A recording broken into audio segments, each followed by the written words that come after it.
começa agora mais um Defensoria Explica, programa produzido pela Defensoria Pública de Mato Grosso do Sul, em parceria com a TV Assembleia. Nesta edição, recebemos pela primeira vez o defensor público de primeira instância, Rafael Biziak. Eu agradeço muito a sua participação, seja bem-vindo ao nosso programa. Olá, Ellen. É um prazer estar aqui, muito obrigado. A gente que agradece. Bom, a gente começa falando, na verdade, te apresentando para as pessoas, né, que nos acompanham aqui no Defensoria Explica, contando um pouquinho da sua trajetória antes de dar entrada na Defensoria, né? Então, onde você nasceu, qual a sua, onde se formou, né, e como que foi esse período aí antes de entrar na Defensoria? Olha, eu nasci no interior de São Paulo, em Araçatuba. Na minha infância já mudei para São Paulo capital e permaneci minha vida até vir para o Mato Grosso do Sul lá. Eu me formei na PUC de São Paulo. Quando eu me formei, eu advoguei por 3 anos e eu percebi que tinha um interesse em trabalhar na área pública. E aí eu comecei a estudar para concurso. E antes da sua, então, foi muito na sequência, então, de faculdade e entrada na Defensoria Pública? Ou ainda teve alguma atuação em alguma área específica? Eu atuei durante 3 anos numa empresa de importação e exportação, onde eu peguei gosto pela área civil, mas eu vi que eu tinha uma necessidade de devolver algo para a sociedade, diferente do trabalho na advocacia privada, que é maravilhoso também. Era um sonho, né? De certa forma, já estava nos planos aí, na intenção, né? E aí, esse ano, o senhor completa 11 anos de atuação, né, da Defensoria. Como é que foi, assim, de uma forma geral, essa sua atuação, né? Essa vontade de atuar na área pública e como é estar como defensor público? Olha, foi muito proveitoso, enriquecedor. A Defensoria Pública permite algo sensacional, que é levar a verdade das pessoas, e das pessoas mais simples, ao judiciário e a uma camada da população que às vezes não entende. É diferente de quando você vem de uma classe média alta, sim, igual eu, e o que você consegue trazer de verdade para expor aos juízes e aos promotores. Essa questão que às vezes, assim, para a maioria das pessoas, para a grande maioria, é uma verdade absoluta, mas que às vezes está em confronto com a lei, não está extremamente regular, e poder fazer essa ponte para, de fato, conseguir trazer a justiça é muito bom, assim, pessoalmente é gratificante. Gratificante, é isso mesmo. E existe uma linguagem, uma comunicação que é diferente, né, quando você é defensor público, né, que é sobre ser mais didático também, né, e isso também é um desafio, né, dentro da área jurídica, né, a gente pode dizer assim. Sim, exato. Eu percebi que quando eu estava estudando para concurso até, você acaba sendo mais técnico no seu linguajar e na expressão. Mas quando você precisa expor esse conhecimento técnico de uma maneira mais acessível às pessoas, você acaba se usando de exemplos e de ser mais didático ao mesmo tempo.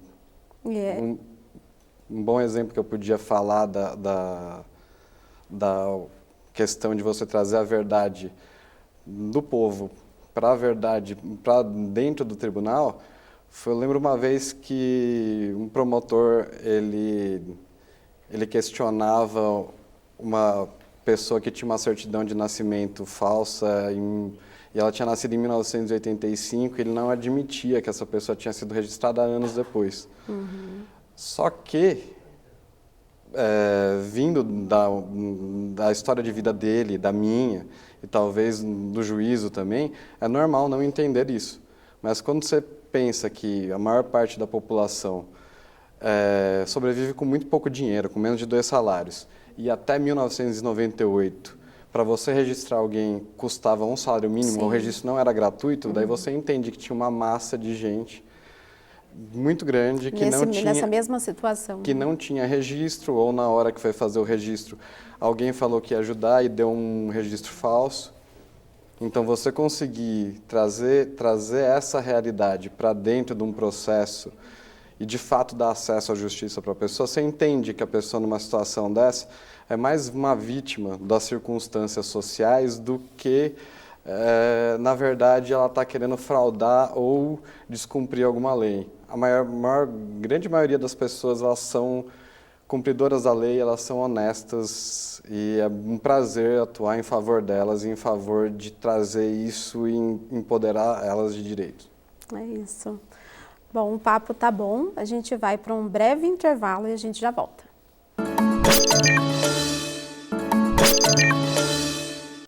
Estamos de volta com mais Defensoria Explica, que hoje trouxe o defensor Rafael Biziak. Defensor, você veio, né, está em Campo Grande agora, né, mas antes de chegar, né, nessa sua chegada aqui em Campo Grande, a gente vai conversar um pouquinho sobre Ponta Porã, sobre a fronteira, né? O senhor esteve como coordenador da 8ª Regional, em um município que é fronteira e que abrange ali o atendimento a Mambá e Sete Quedas, é isso, né? Como que foi essa experiência de atuar nessa região especificamente, né? Existe alguma particularidade dessa região nesse atendimento da Defensoria? Existe. Só de adendo, também está incluído dentro da comarca de Ponta Porã, Antônio João e Aral Moreira. Sim, sim. É bem importante, porque, na verdade, as famílias... É muito comum que as famílias sejam de brasiguaios, até eles se chamam de brasiguaios. Então, um membro da família nasceu no Paraguai, outro no Brasil, é brasileiro que mora no Paraguai, paraguaio que mora no Brasil, e toda essa população ela tem direitos, e você precisa entender a especificidade delas, a história delas, para conseguir efetivar de fato os direitos que elas necessitam. As pessoas, por exemplo, vamos dar alguns exemplos, né, da situação, pessoas em situação de cárcere, né, que é específico ali, tem esse atendimento, tem essa demanda, né, na comarca, né? Sim, tem essa demanda. Para quem é fronteiriço, e assim, para uma especificidade, as pessoas em cárcere em Ponta Porã tem do Brasil inteiro. Porque como se trata de uma rota de passagem, às vezes vem muito brasileiro de outros lugares, São Paulo, Minas, Rio de Janeiro, Amazonas, e acaba sendo preso lá. E o que acontece? É necessário conversar com os familiares. Então, a Defensoria do Mato Grosso do Sul ela é muito bem aparelhada e equipada. Então, tem acesso a mesmo um atendimento virtual com os familiares para conseguir documentos e auxiliar na defesa desse pessoal. Agora, de uma outra maneira, a distância física é um proibitivo às famílias virem visitar os presos. Sim. E ainda tem uma certa deficiência material na questão penitenciária, que às vezes falta de coisas mínimas de higiene, sim, que às vezes os familiares que fornecem, então essa população ela acaba sendo prejudicada. De uma outra questão que eu posso apontar, que eu atuei, dos paraguaios, dos brasileiros que estão na penitenciária do Paraguai, que também existem, a Defensoria Pública da União ela fez tem um programa que ela conseguiu, em parceria com a Defensoria Pública do Paraguai, ter um contato virtual, por videochamada, dos brasileiros que estão lá com seus familiares. Porque também é muito difícil para as pessoas de outras localidades, às vezes muito distantes de Ponta Porã, da fronteira ou de Pedro Juan, em irem visitar. E aí a Defensoria utiliza também dessa ferramenta, né? Para ter o acesso. E isso dá um certo... É importante na ressocialização do preso, né? Sim, com toda certeza. E aí é uma coisa que talvez as pessoas ali, a gente, né, está próximo aqui da fronteira, mas talvez as pessoas tenham dúvida até com relação à saúde, por exemplo, como que funciona esse atendimento? A pessoa que é do outro lado, né, que está no país vizinho, ela consegue ter o atendimento, por exemplo, do SUS, se ela chegar numa unidade básica de saúde, ou se ela precisar de uma cirurgia, emergência, como que funciona isso? Muito importante essa pergunta. Primeiro, gostaria de frisar que a Constituição brasileira, ela prevê o atendimento integral dos direitos aos cidadãos e aos residentes, aos estrangeiros com residência. Entretanto, e é importante destacar também que a gente vive no Mercosul. Então, o Paraguai com as condições mínimas, não tendo passagem pela polícia e aplicando aos requisitos mínimos da imigração, ele tem residência livre no Brasil, quanto o brasileiro tem residência livre no Paraguai. Então, isso o que afeta? Então, afeta que vai ter o atendimento. desde que tenha residência. Quanto ao turista, não existe a previsão automática de atendimento, mas, de uma outra maneira, a legislação brasileira ela prevê o atendimento de todos, de uma maneira universal, até se não tiver com documentação. Sim. Então, creio que, numa maneira emergencial, se consegue. E de uma questão a longo prazo, para um tratamento, é possível pegar a residência e depois conseguir o tratamento no Brasil, né? Se regularizar e conseguir o tratamento no Brasil. Entendi. E claro que a regularização também, ela tem uma regularização de emergência, porque a gente tem que lembrar que na fronteira é uma situação específica. Então, existem famílias brasileiras que vivem em Pedro Juan, famílias paraguaias que vivem em Ponta Porã. Existe a possibilidade também de você estar regularizado como residente no Brasil, porque você mora em Pedro Juan e você trabalha em Ponta Porã. Então, essas múltiplas formas de regularização, elas carregam junto a possibilidade de você ter um atendimento à saúde. De ter esse acesso. E tem umas outras particularidades também, que nesse caso tudo é levado para a justiça, para análise do juiz. Eu posso lembrar de um caso de um deficiente que era atendido pela PAI, e ele era paraguaio, e ele não tinha nenhum responsável por hora, e ele precisava de um atendimento no Brasil, só que ele estava há anos sendo atendido no Brasil. Entendi. Então, isso daí foi levado para o judiciário, e o judiciário analisou episodicamente aí essas questões. Porque quando trata de lei, você tem uma generalização dos direitos e das obrigações, mas quando você vai para a questão episódica, é impossível a lei prever todas as situações. E nestes casos a gente leva para o judiciário. Então, a importância da defensoria é dar, de fato, esse acesso. Sim. Porque quando um deficiente estrangeiro, sem representante legal, teria condições de ter um acesso à justiça para ter uma discussão de um tratamento de saúde. É verdade. É bem específico, né? São casos específicos. Bom, agora a Defensoria, aqui no Defensoria Explica, a gente também sempre retoma essa questão das parcerias, né? E da importância dessas parcerias, né? O senhor comentou agora sobre a parceria de um projeto, né? Que facilitou aí a logística, né? O diálogo. E quem são esses parceiros, né? Quem foram esses parceiros e são esses parceiros ali na fronteira? E qual a importância, né, dessa parceria, ainda mais nessa questão que tem, né, do Mercosul e tudo mais? Olha, eu acredito que todos os órgãos da fronteira que atuam lá, todos os órgãos públicos, eles são muito parceiros. Então, tinha contato direto com o policial federal para essa questão de regularização. Percebo que também, assim, o Ministério Público, a polícia tem uma integração muito grande com a polícia vizinha, os conselhos tutelares, os órgãos de assistência social, a defensoria pública, a gente se conversava muito para ter essa atuação. Acaba sendo uma questão muito local e episódica. Às vezes você tem parcerias mais estabelecidas por tratados, e às vezes é uma questão mais episódica que até seria necessário ter uma regulamentação melhor para o fluxo de trabalho. Entendi. São curiosidades aí, né? Encerramos este segundo bloco e daqui a pouquinho a gente volta para falar sobre o direito do consumidor.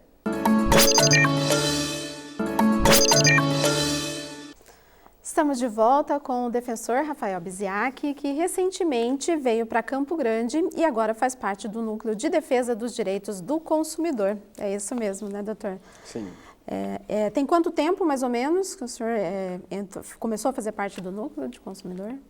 1 mês e meio. É bem recente, né? Sim. Como que está sendo essa atuação, né? Essa sua chegada, a percepção desse núcleo?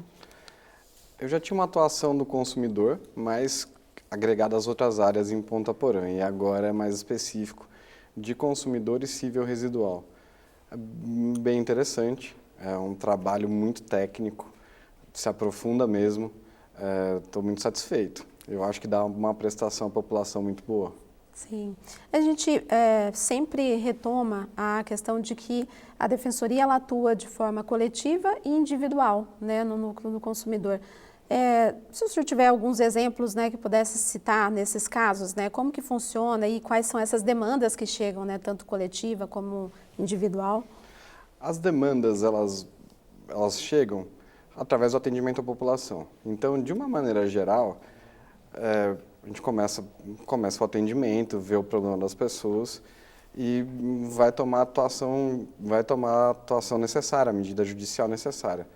Sucede que, em algumas situações, se percebe que tem um dano ou uma relação que impacta muitas pessoas, ou uma relação igual a de várias pessoas. E daí, nesse caso, para ter uma decisão mais justa, mais equânime, é importante você coletivizar a demanda.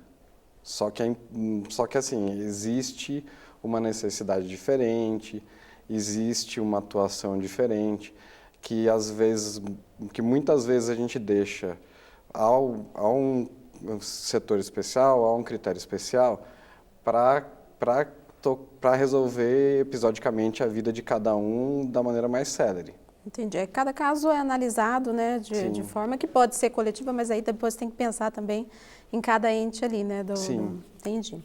Bom, a gente está no mês de novembro, né, um mês que é conhecido aí porque está, né, chegando aí próximo do Natal e é um mês que as pessoas costumam consumir mais, né, mas também aparecem mais promoções, né, e automaticamente a gente sabe também de que tem que ter um cuidado redobrado, né, doutor, nesse período de se pensar, né, peraí, é preciso um planejamento, né, para saber, será que eu preciso mesmo disso?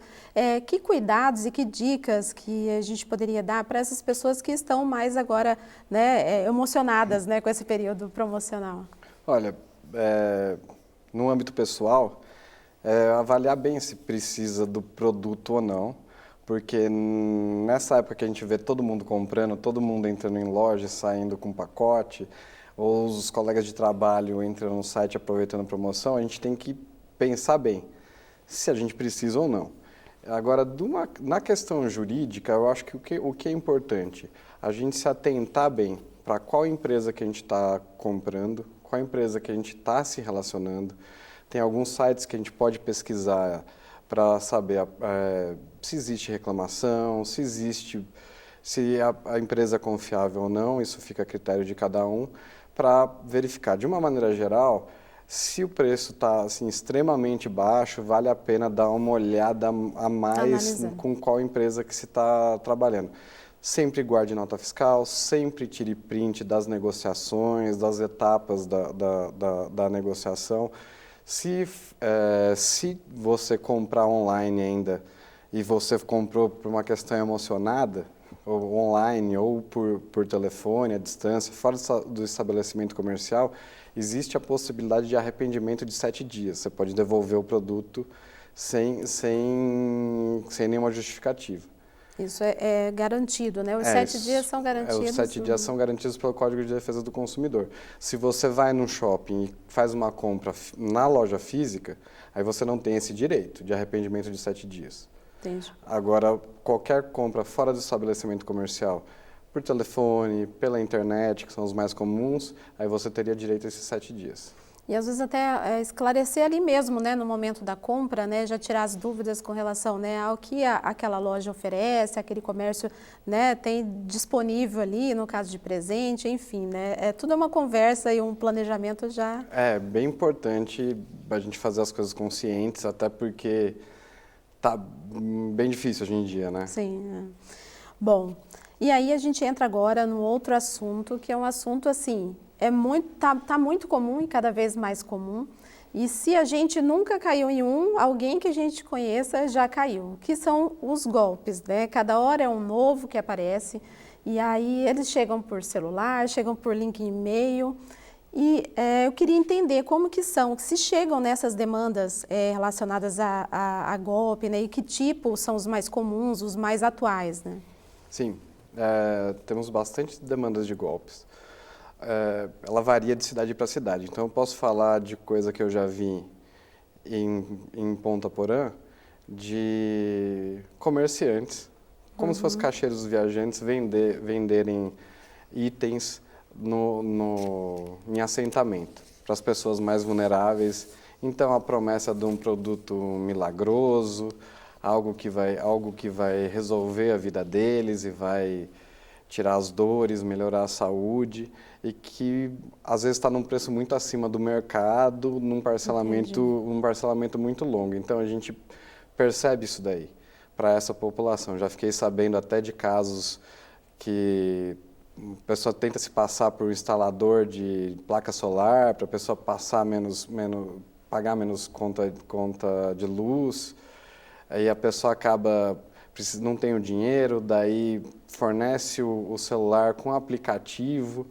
ao estelionatário lá na hora, e ele faz um empréstimo online, faz uma transferência para a conta dele. A gente tem muito problema de banco, principalmente que foi noticiado, né? Teve alguns bancos de dados que eles acabaram sendo hackeados. Então, por exemplo, no meu próprio celular, a pessoa liga, se passa pelo meu banco, sabe o número da minha conta bancária, às vezes sabe o meu CPF, tenta falar que tem uma transação, que teve problema, a pessoa nota e que eles tem querem uma bloquear. intimidade ali, tem uma proximidade, né? Porque tem informação. Sim, isso eu pego no meu celular direto. Agora, já atendi pessoas, e algumas, falando sobre a portabilidade de financiamento. Então, aí, às vezes, a pessoa liga, se passa por um gerente de um banco ou de uma financeira, ela sabe o número do contrato de empréstimo, sabe o número da conta, sabe o valor, te fala qual que é o valor que vai trazer portabilidade, e aí faz você fazer um empréstimo para transferir um PIX, que esse PIX ia pagar o empréstimo ou a dívida inicial, para você ter uma dívida com uma parcela menor. Então, a gente vê que é recorrente isso daí. Eles têm todo o aparato, o visual, a forma de lidar. Uma estrutura, né, organizada. Que acaba enganando mesmo as pessoas. Então, tem que tomar um cuidado muito grande. Se entrarem em contato, se ligarem, para procurar a sua agência, para ver direito, para procurar, pede para a pessoa deixar o nome, o telefone, para você investigar aquela empresa se é confiável ou não, ver uns outros casos, falar com o seu gerente se isso é possível ou não, se é daquele banco, para que evite de cair nesse golpe, porque depois que cai é um pouco mais complicado. Embora hoje é importante, é uma medida nova, se a gente acabar fazendo um PIX por engano ou fruto dessa fraude, existe a possibilidade de pedir a devolução do PIX. É um pouco mais complicado, mas também tem essa possibilidade. Às vezes consegue recuperar pelo menos o valor transferido, que é importante. É uma garantia a mais diante de tantas novidades aí dentro, né, dessas tentativas de golpe. Sim, né? Exato. E eu já peguei casos que a pessoa sofreu isso, ela foi pedir no banco e o gerente do banco falou que ela não teria direito a essa devolução. Aí, pela defensoria, a gente orientou e oficiou o banco para que realizasse essa tentativa de devolução, de resgatar o crédito que foi transferido de uma maneira equivocada para outra conta. Às vezes por equívoco, às vezes por engano, por manipulação, por fraude. Essa orientação que o senhor falou também tem a ver com educação financeira, que também é um forte da Defensoria Pública, né, que atua também dentro dessa área, né? Então, assim, a Defensoria faz esse trabalho da defesa, né, mas ela também atua com a prevenção, né? É isso que a gente poderia dizer, né? A educação financeira, de certa forma, ela vem para trazer instrução, né, para abrir a mente aí das pessoas com relação ao planejamento, a não entrar numa dívida, né? Tem vários fatores aí, né? Olha, o planejamento a gente acaba deixando muito para o cidadão, entendeu? Porque é difícil a gente analisar as circunstâncias de cada um. Entretanto, uma atuação que a Defensoria tem, que é muito importante, é na questão do superendividamento. Então, é uma temática que envolve você trazer os credores, a pessoa se superendivida por várias situações pessoais, infelizmente é mais comum do que a gente gostaria, e aí você traz para o judiciário, chama os credores e tenta fazer uma negociação com todo mundo para que, de uma maneira saudável, responsável, todo mundo acabe recebendo o seu crédito e a pessoa consiga tocar a vida dela para frente. É isso. Bom, estamos chegando ao fim aqui, mas eu quero agradecer a sua primeira participação, todas as informações, as dicas que o senhor nos ofereceu aqui, nos apresentou. Muito obrigada. Muito obrigado, é um prazer grande. Sempre que precisar, pode contar comigo. Espero que você tenha gostado do programa de hoje. O Defensoria Explica fica por aqui. Nos sigam nas redes sociais da instituição e até a próxima.